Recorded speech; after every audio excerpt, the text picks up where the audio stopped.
Thank you very much, Alain, and I appreciate the introduction, the opportunity to speak with everyone today, which for all of us is a topic of critical importance, clearly.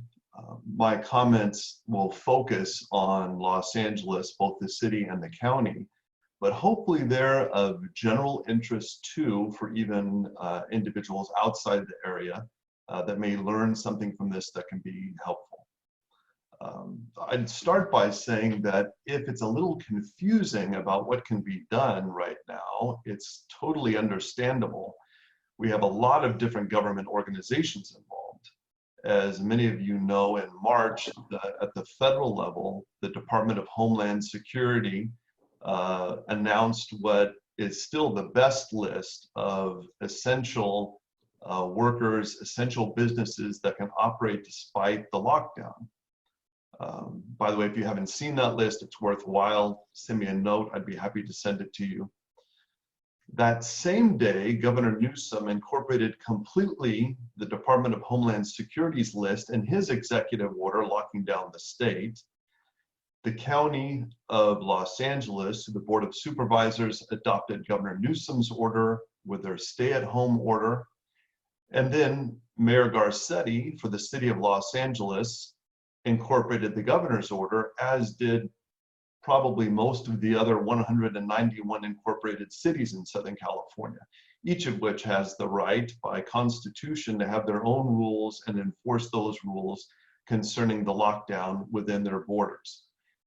Now, it wasn't so bad back in March because at the beginning, I think there was pretty wide agreement about what needed to happen. The country needed to lock down to a certain extent in order to control the spread of the virus. What we've seen since then, though, is increasing divergence, not only among the different levels of government, but even across the country. It continued even this week. Maybe many of you saw that on Tuesday of this week, the governor announced and the County of Los Angeles announced, as the Consul General mentioned earlier, that the lockdown will continue, at least officially, through the middle of August. You may have also noted already the beginning of some divergence because Mayor Garcetti, absolutely unhappy with this decision, nevertheless didn't publicly dispute or take issue with it, but you might have noticed he immediately went to the media, talked about how in Los Angeles we shouldn't, quote, freak out, and that the city would nevertheless open as planned, obviously in an intelligent way. Beyond that, there was a little confusion this week too on the enforcement side. We had the city attorney, Mike Fuhrer, announce something like 160 misdemeanor prosecutions for individuals and businesses that were allegedly not following the city's orders. In almost every case, I should add that this happened only after the Los Angeles Police Department had notified the individuals, in other words, giving them a warning, and they basically ignored it. But anyway, what all of this means is that it's understandable, it's a little confusing right now, highly volatile, very unpredictable, and what does that mean for business? A little risky, because as business people, we don't know exactly what the situation is, and it seems to be changing so much. I can give you a little insight, since we work very closely with the city and the county in particular, of what do I think will come in the next couple of weeks. Certainly in terms of the basic rules, they will continue to evolve. The county's stay-at-home order, the city's order has already been revised a few times. That will continue to happen as the circumstances on the ground change. The enforcement will probably also evolve. I think we'll see it continue more or less the way it has, maybe lighten up a little bit, not be quite so intense. But again, that will be something where there won't necessarily be lockstep between the mayor's office and the city's attorney's office. In terms of priorities, I think what we'll see is those businesses that are in the exempt categories absolutely will continue to do business. Those that support the exempt categories can continue to be in business and to operate as normally. Beyond that, other businesses, things that don't have or don't require close contact between people, those will be the things given priority by the mayor's office and by the county. Those that do require a lot of close contact, those will be left for later.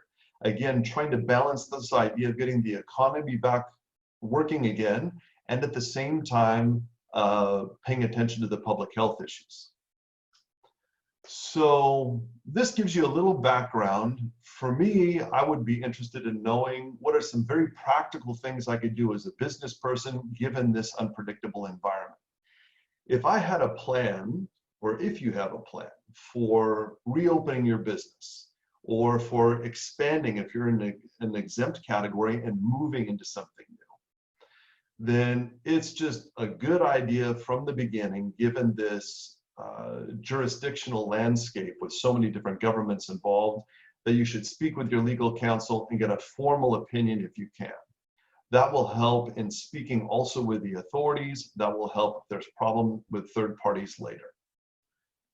Beyond that though, let's say that for whatever reason you don't want to take that step, then still evaluate the plan. And evaluate it from the perspective of how does the city, how does the mayor's office look at this? We've been advising clients to use something that the Los Angeles Police Department has used for a long time in making enforcement decisions. And they call that the 3 C's. So they get involved in enforcement if something is, if there's been a complaint, if it's conspicuous and it's commercial, then the LAPD gets involved. So we can use kind of that same idea here, and it's a good framework. If your idea is something that is likely to draw a lot of complaints from the neighborhood where your business is located, and seems to be something that is defying the city or the county's order concerning the pandemic, that's probably not going to fly.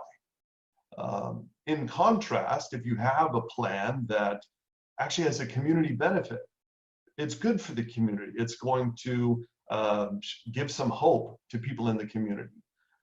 At the same time, it is intelligent in the way it handles the healthcare issues and the other issues involved in the lockdown. That's something that I think the mayor's office would absolutely endorse, the county as well. In fact, we have, with some clients already, we're using a procedure where basically these types of plans are submitted and pre-screened by the mayor's office so that you have an idea if a business, whether it's a professional sports team or a small retail location, that plan basically gets screened in advance, and then you'll know whether it's something that is supported by the mayor's office. If you have an idea and I can help just kick that around and see if it's something that might work, feel free to let me know. I'd be happy to help. So that gives you some practical things. I think it's useful to have a specific example. So I was thinking what would be a good one. Let's just use the Brussels Bistro. Let's use Nicola, because I think the idea applies as much in Orange County as it does in LA County. So this is just a hypothetical. I don't know much about the restaurant business, but we know, for example, that Laguna Beach is considering closing off the lower part of Forest Avenue. So maybe during the summer, there could be outside dining, exactly for the reason that Nicola mentioned, that you're not going to be profitable as a restaurant at 50% capacity. It just doesn't work. But maybe dining outside would be a way to expand that capacity and still have social distancing. So let's say, hypothetically, Nicola has the idea that we're going to have jazz music or something to draw attention on Saturday nights to our restaurant. Well, how can we put that through this 3 C's type framework to see if it's something that the city of Laguna Beach and the county of Orange might go for? Well, the first one was, is there going to be a complaint? Or the opposite part would be, does it have a community benefit? So one thing in structuring a plan would be to contact the other retailers in the area or the other restaurants, because it's good for them too. I mean, if it makes the experience for the diners outside better, that could be something that then all of your neighbors also get behind and support you. That's going to cut down on complaints. Another thing connected to this community benefit idea could be, because I'm thinking of actually another client that did something like this, would be At the end, maybe the musicians go to like a nursing home and play for 30 minutes and you deliver meals there for elderly who can't get out. It has this like community benefit side to it as well. The second C was conspicuous. It would absolutely be conspicuous. That's okay. And the third, is it commercial? Well, it wouldn't have to be. I mean, obviously it's connected with a business, but it's not that here would be a concert or you're selling tickets. That's not it. It would be something available for the patrons of the restaurants there, and also even for people who aren't patrons that just happen to be in the area. So you would have to think through a little bit how to handle that for social distancing purposes. But I think that this is a program that the city of Laguna Beach would consider. I would add one thing to it, which is to try and get a stakeholder that can represent the public interest. And that could be a community-based organization, like a nonprofit, Meals on Wheels or something like this in the South Orange County area. You could get County Supervisor Lisa Bartlett. I think she's in the district for San Clemente and Laguna Beach. Maybe she could support this plan too. We know that every elected official right now is interested in ways that businesses can continue to succeed. They don't want to see empty storefronts. So getting somebody like that involved too could make a lot of sense in terms of getting the city to support the idea. You could also contact the city manager in advance. We could reach out to Jeremy there, who I think's been assigned to this, to try and get that early feedback about what does the city think and let them be part of the solution. So by the time it actually is presented, it already reflects their input. It's a fabulous way to get something like this moving and to start reopening a business or expanding what you're doing, and to do that in a way that is acceptable given the restrictions we're dealing with right now. So I'll stop there just to see, because we have another topic, but just to see if there's any questions related to this. I think we're okay. Okay. Thanks very much. Do we have a few questions for Jeff? If not, then I can switch to some of the financial concerns. I just thought we'd stop since it's two topics. Sure, please do. Mm-hmm. Well, so the second thing that I wanted to speak about today is what can companies do, businesses do, in order to emerge from the pandemic and to be more competitive. And it's really an approach that's proactive. I think it fits well with entrepreneurs who almost by definition are dynamic people. So the first thing, the obvious thing, is to minimize your current loss. I'm sure everybody on this webinar has heard of the Paycheck Protection Program or the California Work-Share Program, things like this. Take advantage of all of those. Those are absolutely critical. Another thing that is a little bit more of a midterm strategy to cover losses, but absolutely should be done, is to consider insurance. Right now, all types of businesses all over the country are submitting claims under all types of policies for the losses they've suffered because of the shutdown. Insurance companies are almost immediately and without exception denying those claims.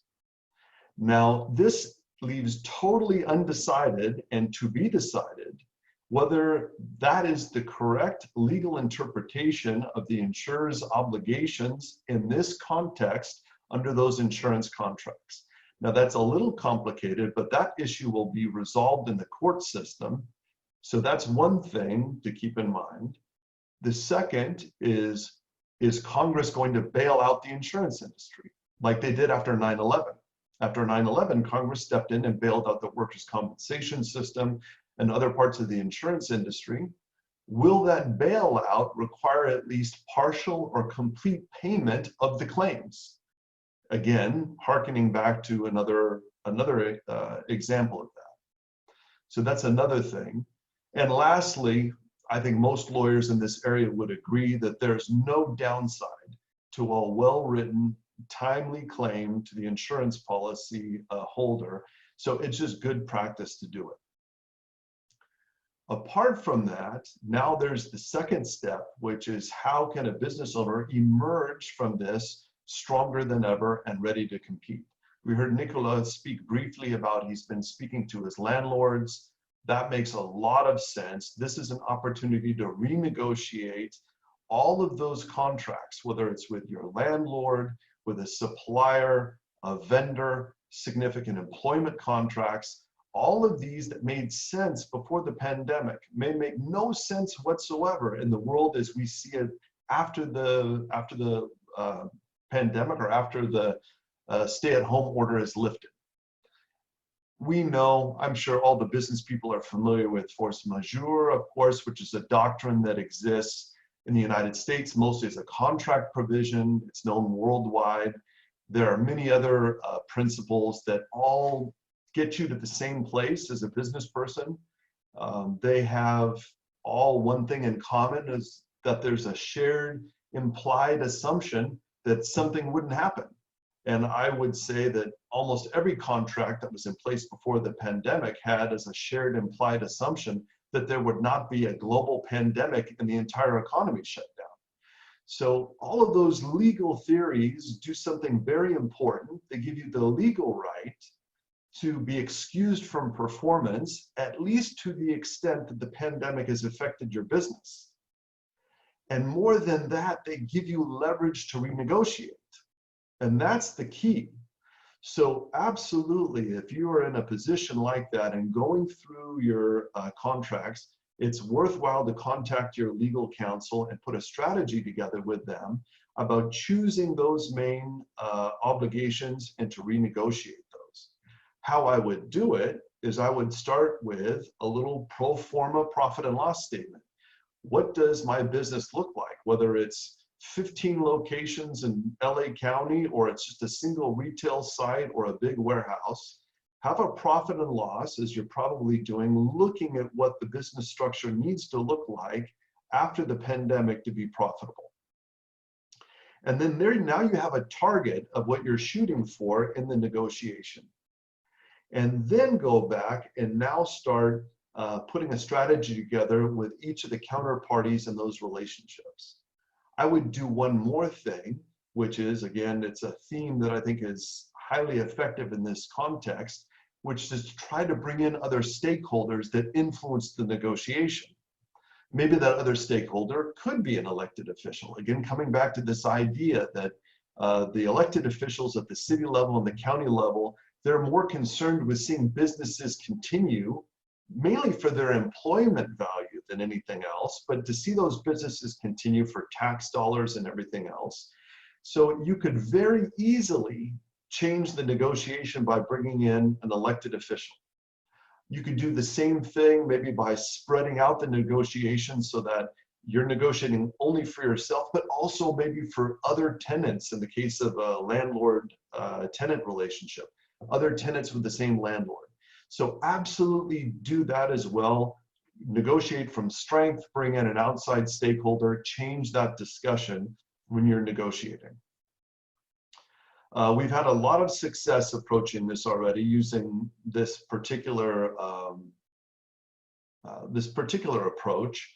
I would add also it makes sense even for contracts that maybe are not long-term, but you've prepaid a service provider or prepaid somebody who's going to have an event, and you find out that all your prepaid fees are non-refundable, or the event fees were non-refundable.